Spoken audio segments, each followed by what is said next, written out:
And I love the words, nothing's going to change my world, right? Everything can change around us, but once we know who and what we are, nothing's going to change our world. That's powerful words, and right in alignment with what we're talking about today.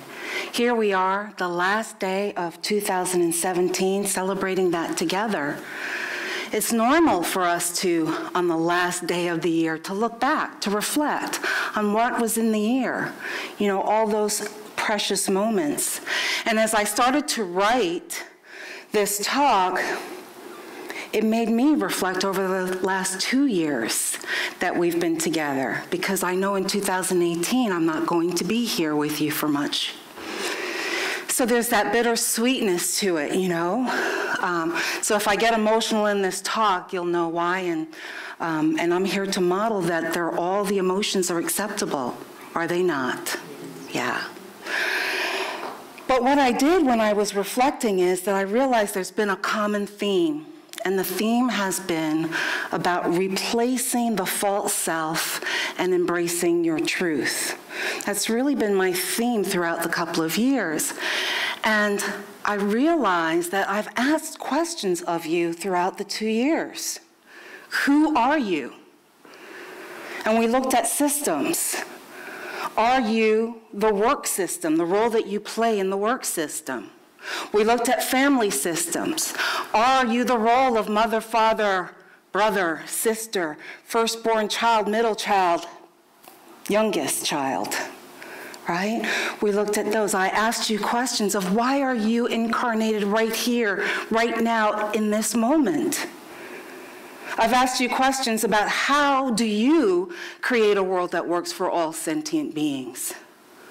I've asked you to challenge your belief system. Are they really your beliefs or someone else's belief system that you've incorporated as your own without really evaluating what is true for you today?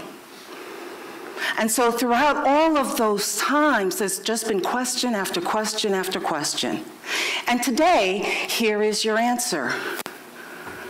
I am a miracle. You are the miracle. So I'm going to invite you just to say that title to us, to yourselves, of your truth. Together, I am the miracle. I'm sorry, that just didn't sound like it was true. You know? Let's try that again. Together, I am the miracle. Oh, that sounded so much better. Like you actually might believe that. Throughout the couple of years, we've talked about lots of different tools that you can use to actualize your truth, divine human being. And for the Christmas season, I've used this book by Don Miguel Ruiz, which is The 4 Agreements, as the latest tool that I'm bringing for your arsenal. And I've loved doing this work. The first time that I read it, it was like, oh, okay, these are all unity principles, I get it. No biggie. And then, you know, you read it again.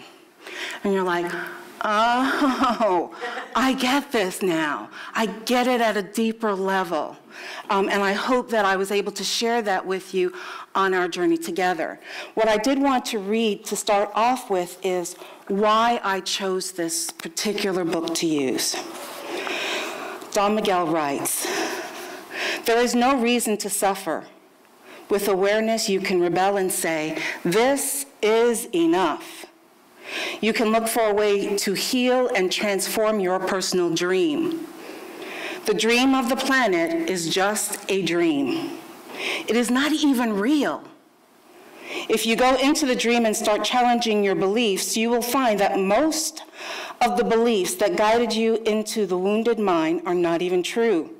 You will find that you suffered all those years of drama for nothing. Why? Because the belief system that was put inside your mind is based on lies. What? Yes. Once your minds have been programmed with all that garbage, we are no longer happy. This chain of training from human to human, from generation to generation, is perfectly normal in human society. Hear that. It's perfectly normal in human society. You don't need to blame your parents for teaching you to be like them. What? Reverend Sherrie, could you read that again? Absolutely. You don't need to blame your parents for teaching you to be like them. What else could they teach you but what they know? They did the best they could, and if they abused you, it was due to their own domestication, their own fears, their own beliefs. They had no control over the programming they received, so they couldn't have behaved any differently. There is no need to blame your parents or anyone who abused you in your life, including yourself. But it is time to stop the abuse. It is time to free yourself from the tyranny of that internal judge by changing the foundation of your own agreements. It is time to be free from the role of the victim. Can you see why I would choose this for us to use for this holiday season? It's powerful. So what I'd like to do is just review a little bit of what we've done so far. We started 4 weeks ago, and Sharon kicked us off with be impeccable with your word. And we talk about speaking with integrity. Say only what you mean. For me, the crux is that I don't say anything that goes against myself. Let my yes be yes and my no's be no. And here's another little caveat.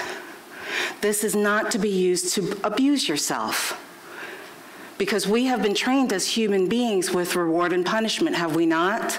If you do something good, you get some rewards. If you do something not so good, you get punished. So here, as we are in the process of shifting our agreements, this is not to be used as a whip against yourself if your words happen to not be in integrity. It's an opportunity for you to do your best in that.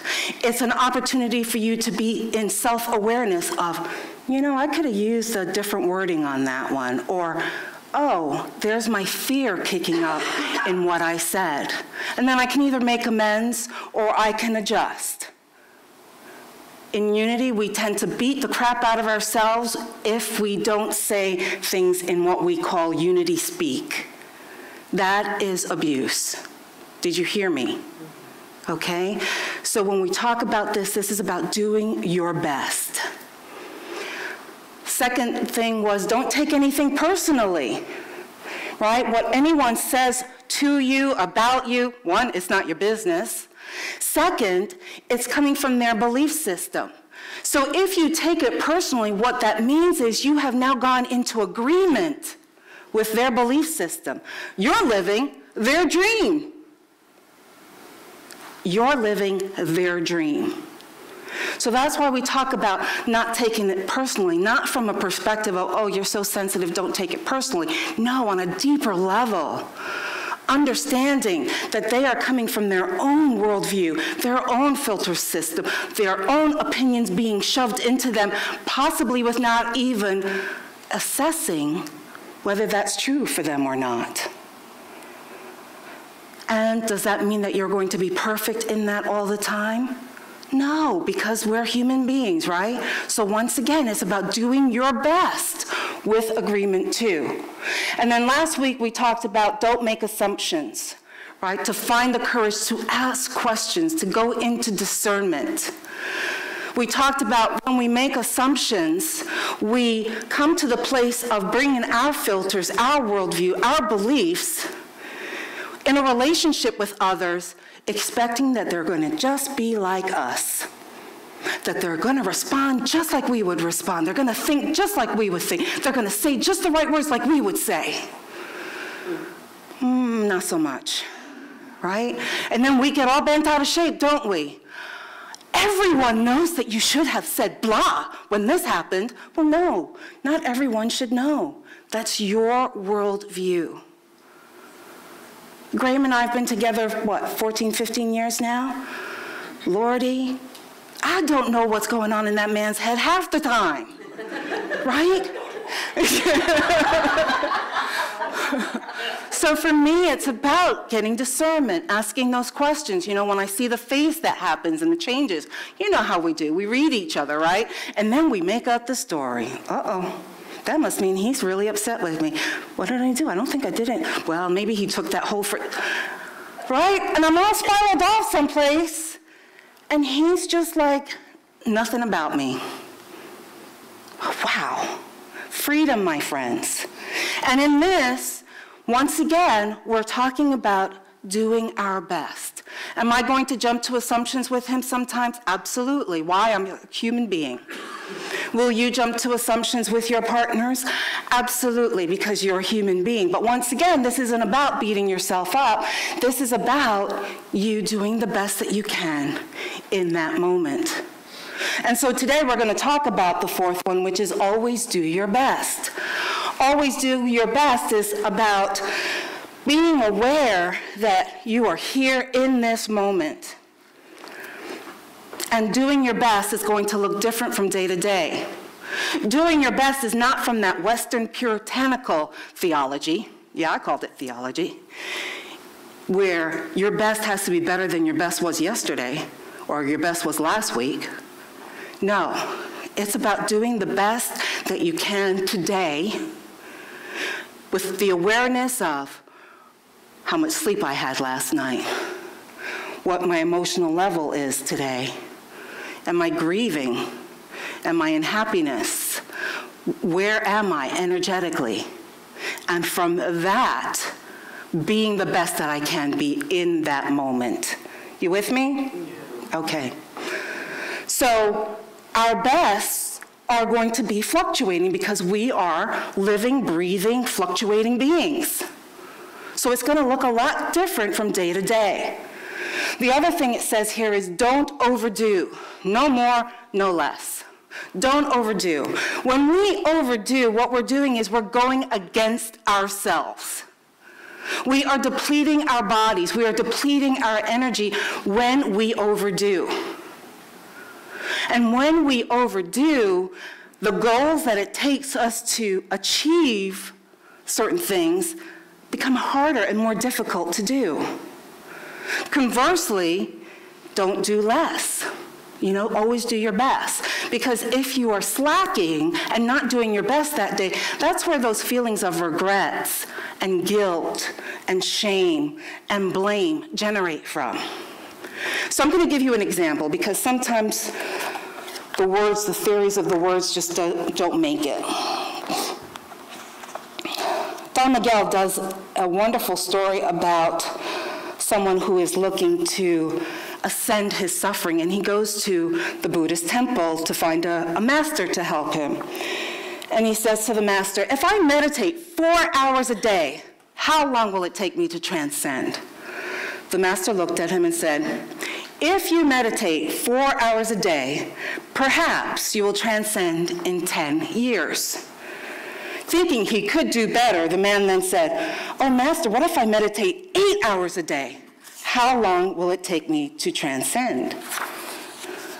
The master looked at him and said, if you meditate 8 hours a day, perhaps you will transcend in 20 years.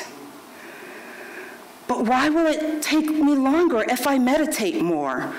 The master replied, you are not here to sacrifice your joy or your life. You are here to live, to be happy, and to love. If you can do your best in 2 hours of meditation, but you spend 8 hours instead, you'll only grow tired, miss the point, and you won't enjoy your life. Do your best, and perhaps you will learn that no matter how long you meditate, you can live, love, and be happy. I like that. One area that we don't do very well in unity is the action part. You know, we do a lot of theory, we go in our head, we think about it, then we kind of drop down a little bit and we do a little bit of that inner work and going into the silence, and then we kind of just stop there. How we manifest is by taking action. When I say we are God expressing as us, I'm not saying we're God just sitting there just kind of thinking about it, do I? No, it's an activation. It's an activation. We are the miracle. And this is just a representation of Jesus' first miracle. What did he do? Water to wine, right? Everyone knows that's considered his first miracle, water to wine. And you may be thinking, wow, that was Jesus. You know, of course, but I can't do that. Well, who said that you are to be Jesus? There is only one Jesus, as there is only one you. You are here to be your best you. So, of course, your miracle is not to change water into wine. For me, my first miracle, I walked across fire. That's right. I walked across fire. I bent the laws of physical nature without being harmed. Wow. I'm a miracle. I'm a manifester.